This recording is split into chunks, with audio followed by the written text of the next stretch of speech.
Assalamualaikum warahmatullahi wabarakatuh. Rahayu Sagung Dumadi.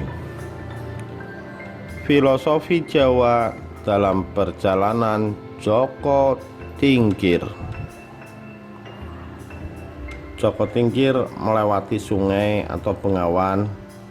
Air yang mengalir adalah niat luhur mengawali jejibahan hidup untuk mencapai keluhuran, merupakan manifestasi dari nafsu mutmainah bersifat air berwarna putih. Niat harus didukung dengan keinginan dan usaha. Maka Joko Tingkir menaiki rakit, dalam bahasa Jawa getek, sebagai sarana perjalanannya yang penuh dengan resiko. Dalam hal itu Joko Tingkir melaksanakan nafsu supiyah bersifat angin berwarna kuning. Proses perjalanan Joko Tingkir menjumpai beberapa rintangan. Dalam perjalanan menyusuri aliran sungai, Joko Tingkir di atas rakit dihadang oleh sekelompok buaya yang berjumlah 40, sehingga lajunya rakit terhalang. Joko Tingkir dapat mengalahkan 40 buaya yang menghalangi. Kemudian 40 buaya itu membantu laju jalannya rakit Joko Tingkir, memperlancar perjalanan. Dalam pemahaman Jawa, buaya dalam bahasa Jawa baya atau bebaya, bahwa apabila seseorang mempunyai niat atau kehendak harus melaksanakannya dengan prihatin, berpuasa selama 40 hari, dan apabila berhasil melampaui keprihatinan, berpuasa atau bebaya, pasti akan mendapatkan berkah dari Gusti Allah. Setelah dapat menaklukkan 40 buaya, perjalanan Joko Tingkir berjalan dengan lancar sehingga berhasil melewati Kedung Srengenge. Kedung adalah air dari sungai yang airnya dalam, Srengenge matahari. Perjalanan Joko Tingkir semakin lancar karena diterangi oleh sinar matahari, sinar kehidupan. Setelah menyelesaikan perjalanan lewat sungai, sampailah Joko Tingkir di wilayah Kerajaan Demak. Sesampainya di pintu gerbang kerajaan, Joko Tingkir dihadang dan dilarang memasuki kerajaan oleh salah satu pejabat kerajaan, Dadung Awuk, yang berbadan tinggi besar dan berkulit hitam legam. Dadung artinya tali yang dipilin, Awuk kejam dan keras. Kemudian terjadi perkelahian antara Joko Tingkir dan Dadung Awuk. Dadung Awuk kalah dan tewas dengan sadak suruh, sadak tusukan, suruh sirih.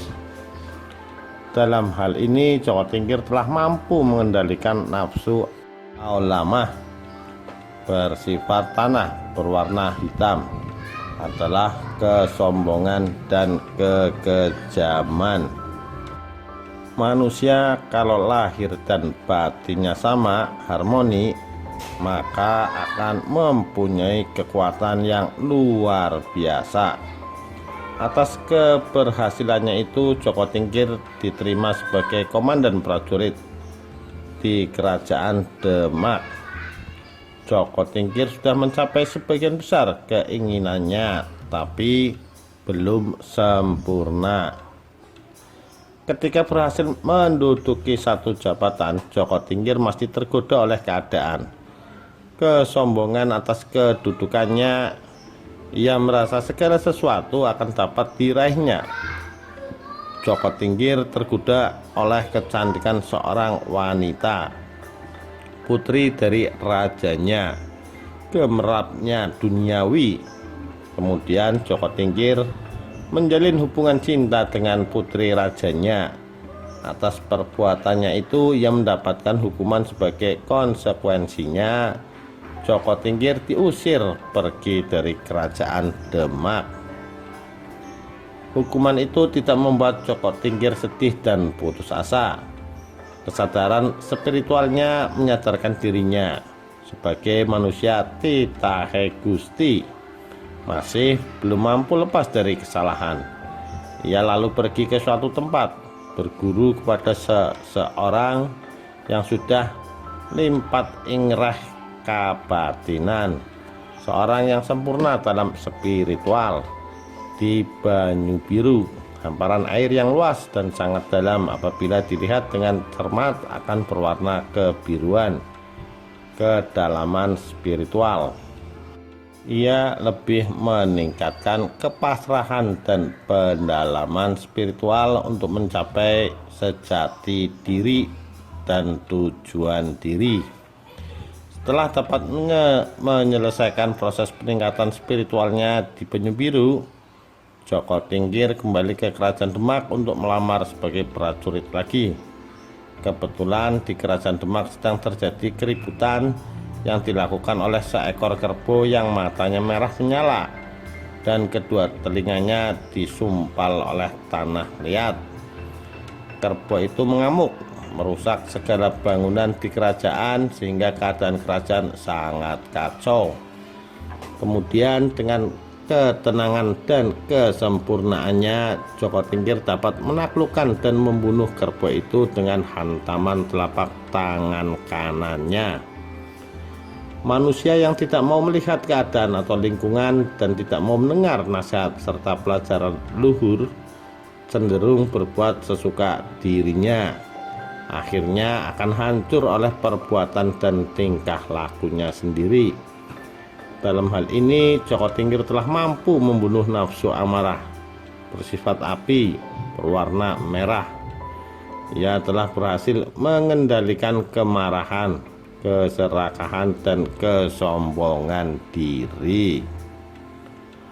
Oleh keberhasilannya itu, Joko Tingkir diterima kembali sebagai salah satu pejabat di kerajaan Demak, bahkan diangkat sebagai pejabat tinggi, sehingga berhasil bertemu dan bersatu dengan rajanya. Joko Tingkir tahulah pada hakikatnya dengan segala perjuangannya menjalankan tugas suci sebagai umat, berbekal ketulusan, kepasrahan, tata krama lingkungan, dengan proses yang terukur sesuai dengan keyakinannya, serta berbekal sarengat. Akhirnya berhasil bersatu dengan rajanya atau Gusti.